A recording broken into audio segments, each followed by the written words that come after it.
The dust-laden wind carried the scent of impending rain as Zara Owens stepped off the stagecoach in Nogales, Arizona Territory, in the summer of 1885, her city clothes immediately marking her as an outsider in this rough frontier town. The journey from Boston had been long and arduous, but nothing compared to the challenge that awaited her, claiming the homestead her late father had purchased but never lived to see.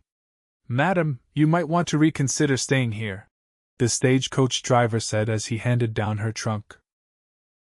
"Nogales ain't no place for a lady alone, especially with that drought making folks desperate." Zara straightened her back, adjusting her hat against the blazing Arizona sun.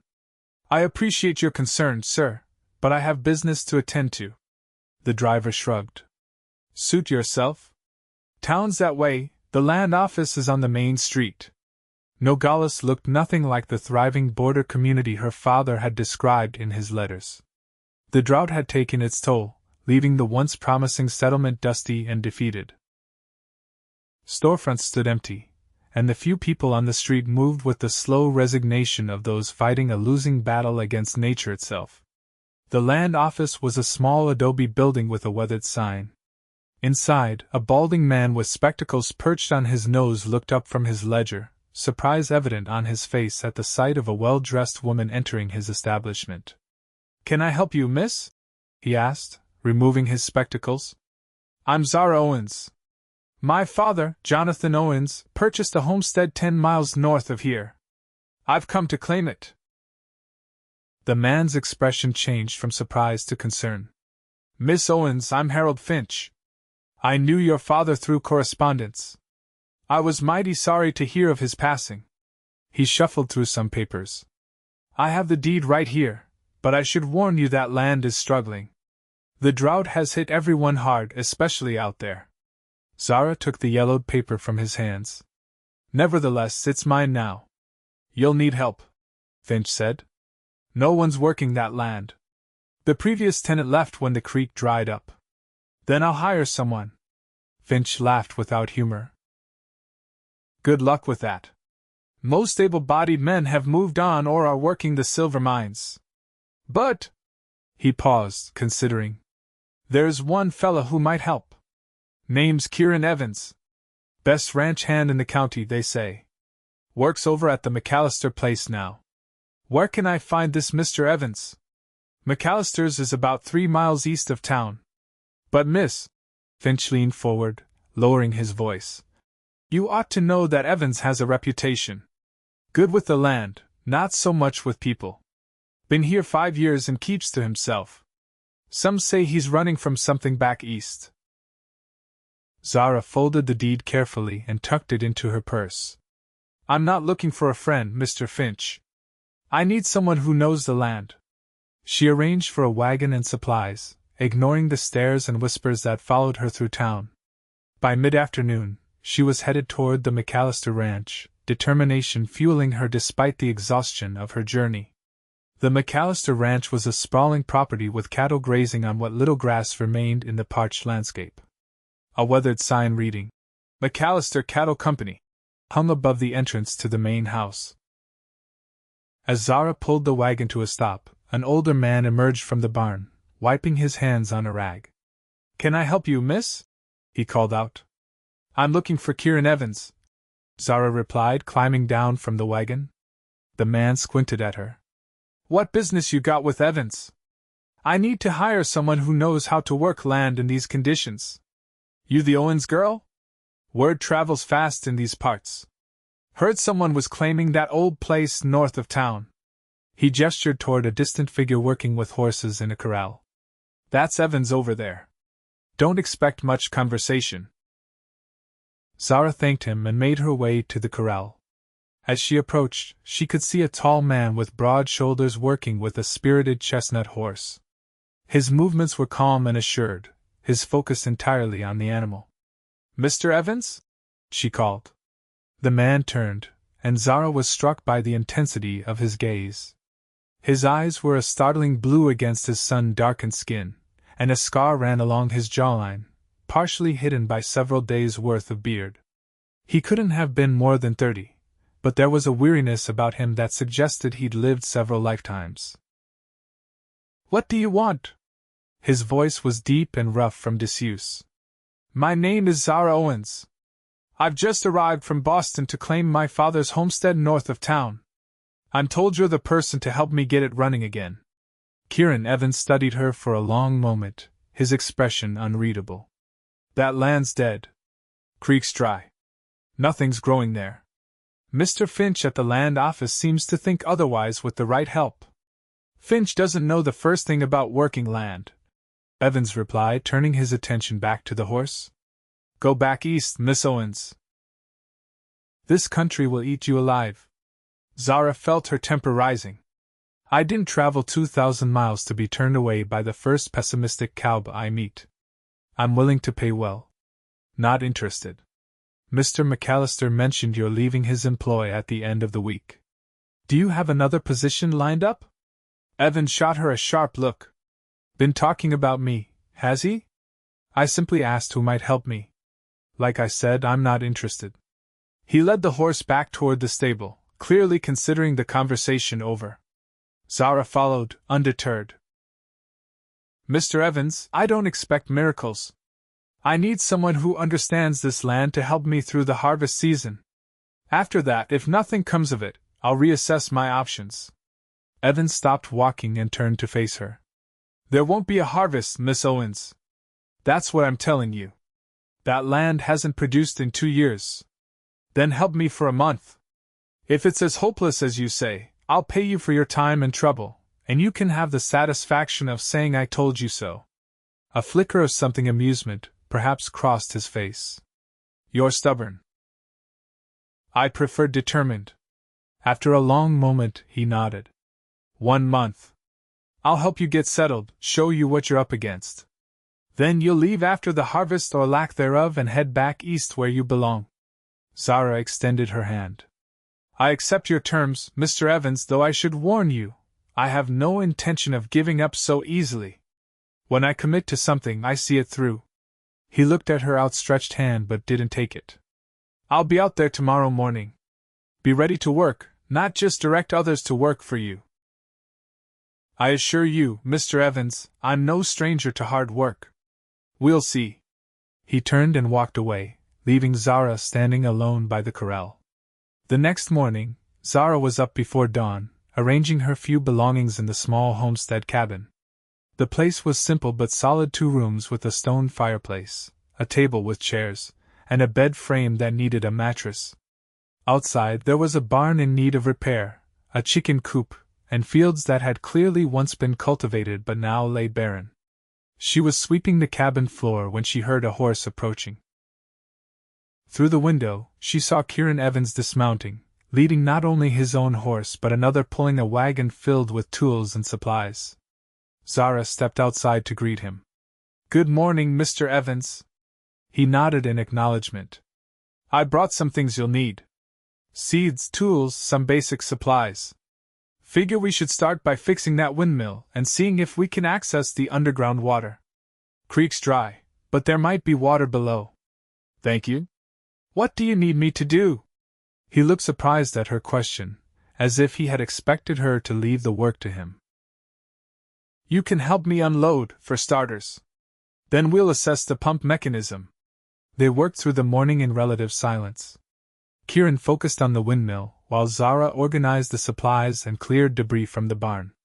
By midday, the summer heat was oppressive.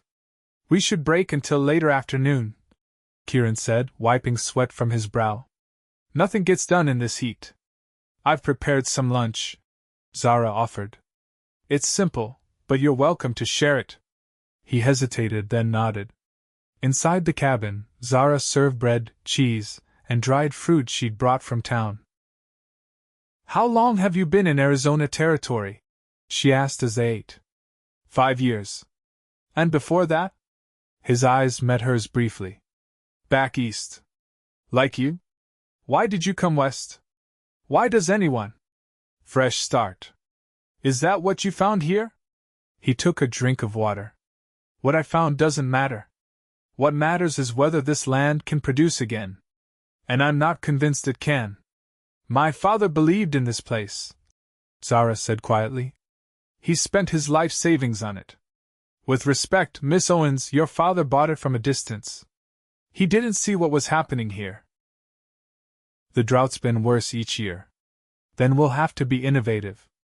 My father was an agricultural scientist at Harvard. I assisted with his work. I may look like a city woman, Mr. Evans, but I understand soil compositions, irrigation techniques, and crop rotation better than most farmers. Kieran raised an eyebrow. Book learning is different from practical experience. Which is precisely why I need your help. Together, perhaps we can make something of this place. You really don't intend to give up, do you? Not a chance, she replied with a small smile. Something shifted in his expression, not quite a smile, but a softening. Well, we'd better get back to that windmill then. Over the next week, they established a routine. Kieran would arrive at dawn, and they would work until the heat became unbearable. After a midday break, they would resume until dusk. Despite his initial reluctance, Kieran proved to be a patient teacher, showing Zara how to repair fences, work with the soil, and care for the few chickens she'd purchased in town. For her part, Zara surprised him with her knowledge and willingness to take on any task, no matter how difficult or dirty. She never complained about the heat or the physical demands, though he often caught her massaging her blistered hands when she thought he wasn't looking. By the end of the first week, they had repaired the windmill and discovered, to their relief, that there was indeed water underground. It wasn't abundant, but with careful management, it might be enough to irrigate a modest crop. What do you think we should plant? Zara asked as they sat on the porch one evening, watching the sunset paint the desert landscape in hues of orange and purple. Given the season and conditions, beans might be our best bet. They don't need much water and they help put nitrogen back in the soil. We could try some corn too, though I'm not sure it'll take. My father experimented with drought-resistant varieties. I brought some seeds with me. Kieran looked at her with newfound respect. You came prepared. I told you, Mr. Evans, I don't give up easily. After a week of pulling weeds together, I think you can call me Kieran. She smiled. And I'm Zara. The next morning, they began preparing the soil for planting. It was backbreaking work, but with the two of them working side by side, they managed to clear until a decent section by the end of the day. As they were putting away the tools, a rider approached the property. Kieran's posture immediately stiffened. McAllister, he muttered. The rancher dismounted, his gaze taking in the work they had done. Evans. Miss Owens. I see you've been busy. Mr. McAllister, Zara greeted him. What brings you to our corner of the territory? Just checking on my former hand. Making sure he's earning his keep. McAllister's tone was friendly, but there was an edge to it that Zara didn't like. Mr. Evans has been invaluable, she said. I'm fortunate to have his expertise. McAllister nodded slowly. I'm sure. Though I should warn you, Miss Owens, that Evans here isn't known for staying in one place too long. 5 years at my ranch was something of a record. Kieran remained silent, his jaw clenched. Our arrangement is for a month, Zara replied coolly. Beyond that is yet to be determined. Well, just so you know, my offer still stands, Evans. When this little project inevitably fails, you can come back. For less pay, of course, given the circumstances of your departure. I'll keep that in mind, Kieran replied, his voice flat. After McAllister left, an uncomfortable silence fell between them. What did he mean about the circumstances of your departure? Zara finally asked. Kieran continued putting away tools. It doesn't matter. It matters if it affects our work here. He sighed, running a hand through his hair. McAllister wanted me to do something I wasn't comfortable with. Intimidate some homesteaders north of his property. When I refused, he made it clear my employment was contingent on my cooperation. So you quit? So I quit. Zara studied him. That was honorable. Kieran looked surprised, then dismissive. It was self-preservation. I've seen what happens when men like McAllister get their way. It never ends well. And the part about not staying in one place? That's true enough. Never saw the point in putting down roots. Everyone needs a home, Kieran. He met her gaze, and for a moment, something vulnerable showed in his eyes. Not everyone gets that choice, Zara. The following days brought a rhythm to their work that felt almost natural. They planted the beans and corn, carefully rationing the water from the well. To Zara's delight, the first green shoots appeared just days later. It's working, she said, kneeling beside the tender plants. Kieran crouched next to her, examining the shoots with a critical eye. It's a start. We'll need more than a few healthy plants to constitute a harvest. But it's possible. That's what matters. He didn't respond, but she caught the hint of a smile as he turned away. As they entered the third week, a problem arose. The windmill, despite their repairs, wasn't drawing enough water for the expanding garden. They needed a more efficient system. I have an idea, Zara said one morning. In my father's notes, he described a method of collecting dew from the night air using mesh screens. We could set up several around the property. Kieran looked skeptical. How much water could that possibly collect? More than you might think. And every drop counts. To his credit, Kieran helped her construct the collection systems, following her detailed instructions.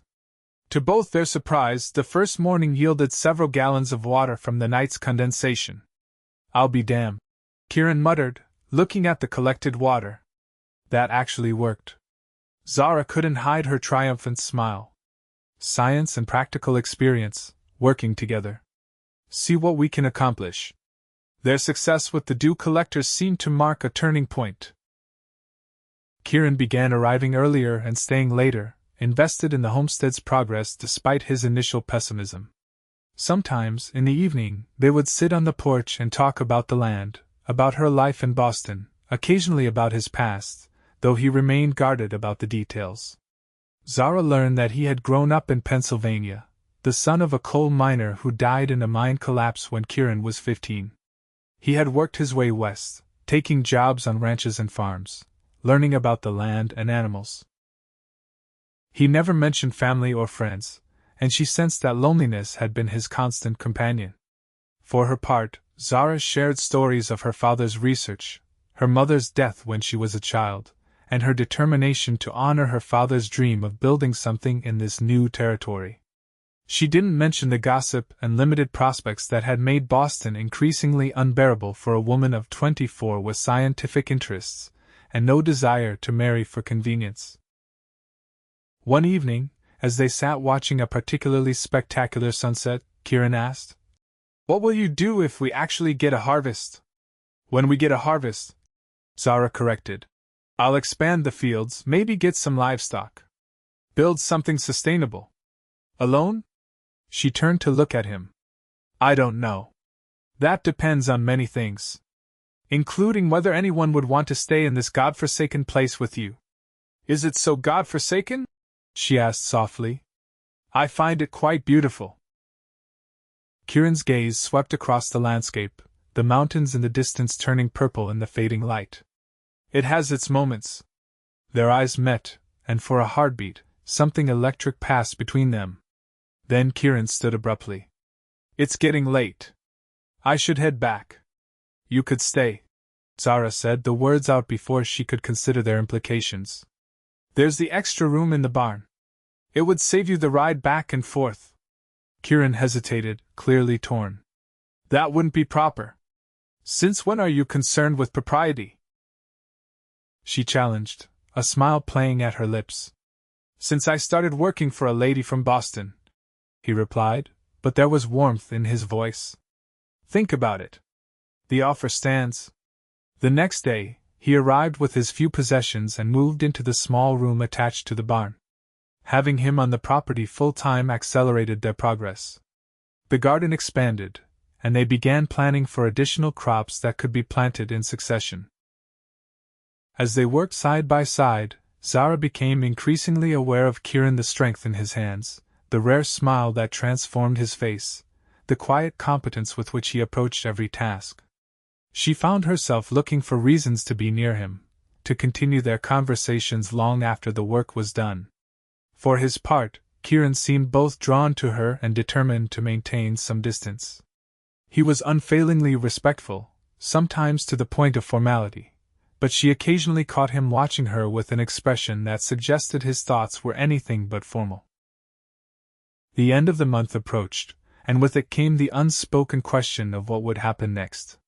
The crops were growing well, defying the drought conditions thanks to their innovative irrigation methods, but a true harvest was still weeks away. On the morning of the 30th day, Zara woke to the sound of rain, a gentle but steady downpour that was the answer to their most fervent prayers. She ran outside in her nightdress, heedless of propriety, and tilted her face to the sky. Kieran emerged from the barn and stopped short at the sight of her. Water plastered her nightdress to her body, her hair hanging in wet ropes down her back, her face alight with joy. "It's raining!" she called, laughing. For a moment he simply stared at her, transfixed. Then, as if breaking from a trance, he strode toward her. "You'll catch your death," he said, but he was smiling. "It's raining, Kieran! Do you know what this means? It means the crops will thrive. It means you were right." He was standing close now, rain soaking through his shirt. "We were right," she corrected. "We did this together." Something shifted in his expression. "Zara, But whatever he was about to say was interrupted by the sound of approaching horses. They turned to see 3 riders approaching McAllister and 2 of his men. "Get inside," Kieran said, his voice suddenly hard. "Now. What's going on? Just get inside and get dressed. Please." Reluctantly, Zara retreated to the cabin, changing quickly into a simple dress and pinning up her wet hair. When she returned to the porch, Kieran and the men were in a tense conversation. "The offer wasn't just for Evans," McAllister was saying. "It's for the land too. With the drought breaking, this property suddenly has value again. The land isn't for sale," Zara said, stepping forward. "And neither is Mr. Evans's loyalty." McAllister turned to her, his expression coldly amused. "Miss Owens, you don't understand the way things work out here. This is cattle country. Your little garden experiment is charming, but it's not sustainable." "We seem to be doing quite well," Zara replied. "For now. But what happens when Evans here moves on? And he will. Or when the next drought comes? Or when you need protection from the bandits that plague these parts? A woman alone has no future here." "I'm not alone," Zara said firmly. McAllister laughed. "Evans? He's a drifter. Always has been. Tell her, Evans.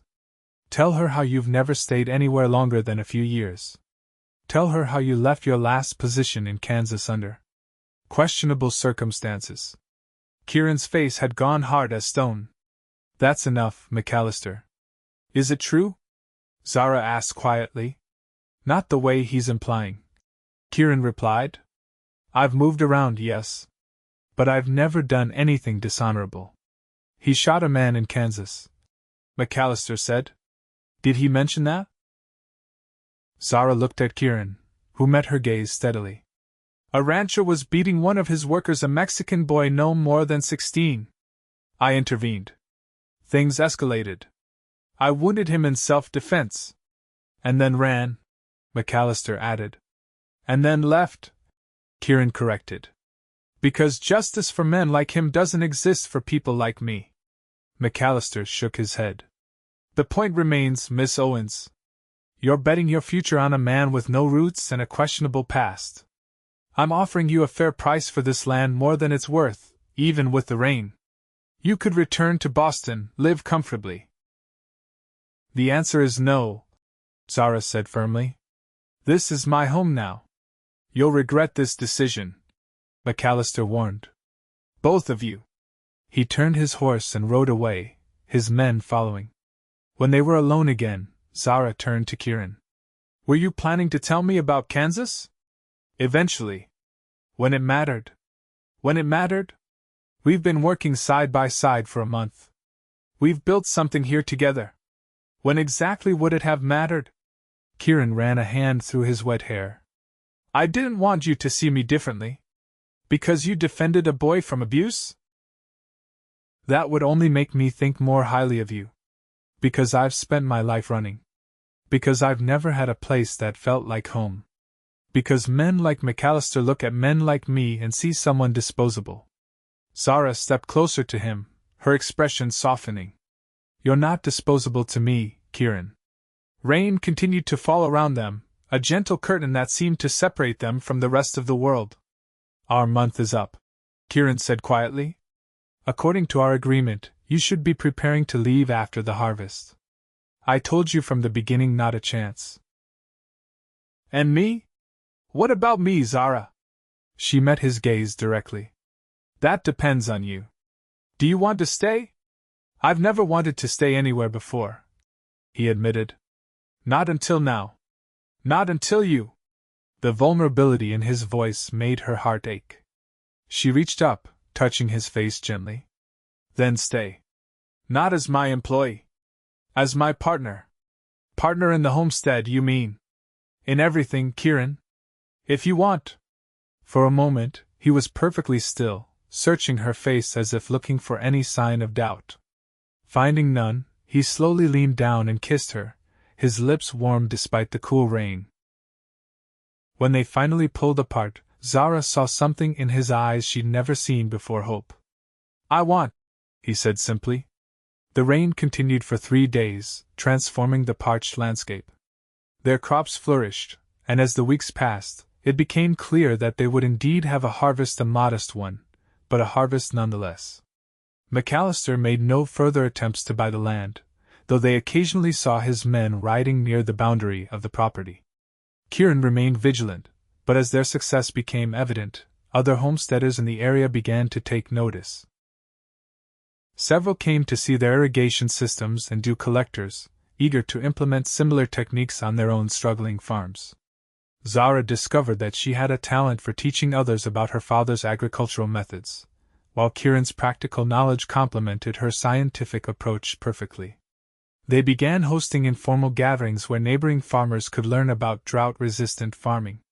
As summer gave way to fall, their relationship deepened. The barriers Kieran had maintained for so long gradually fell away as he allowed himself to believe in the possibility of a future with Zara. For her part, Zara found in Kieran not just a partner in working the land, but a man whose quiet strength and unwavering integrity matched her own determination. They were married in October, after the harvest was complete. The ceremony was small but joyful, attended by the neighbors they had helped and who had, in turn, helped them. Even Mr. Finch from the land office came, bringing a deed that officially added Kieran's name alongside Zara's as owners of the homestead. That evening, as they sat on the porch of what was now truly their home, Kieran took Zara's hand. When I told you that you'd leave after the harvest, I never imagined I'd be the one who was wrong, he said with a smile. I told you not a chance. She leaned against his shoulder. Though I'll admit, I never imagined I'd find everything I was looking for in a stubborn cowboy who didn't want my help. I didn't want anyone's help, he corrected. But I needed yours. More than I knew. As the stars appeared overhead, they talked about the future, expanding the farmhouse, bringing in more livestock, implementing new irrigation techniques. But mostly, they talked about building something that would last, a legacy born from the unlikely partnership of a Boston scientist's daughter and a wandering cowboy who had finally found a place to call home. 5 years later, the Owens-Evans homestead was thriving. Their innovative farming methods had transformed not just their own land but helped revitalize the entire area. They had 2 children now, a 3-year-old son with Kieran's blue eyes and a baby daughter who had Zara's determined spirit. The drought returned occasionally, as droughts always do in the desert, but they were prepared. The dew collectors had been improved and expanded, and they had built cisterns to store rainwater when it came. Their house had grown too, with Kieran adding rooms as their family increased. One evening, as they sat on the porch watching their son play in the yard, Zara asked, "Do you ever regret staying?" Kieran looked at the thriving fields, at their son, and then at Zara, who was cradling their sleeping daughter. "Not for a single moment. You were right that day in the rain. This is home. You know, Zara said, a smile playing at her lips. For a man who claimed nothing would grow here, you've certainly helped create quite a lot of life. He laughed softly, pulling her closer. I had an excellent teacher. One who refused to give up. Not a chance, she whispered, echoing the words that had started their journey together. Never a chance.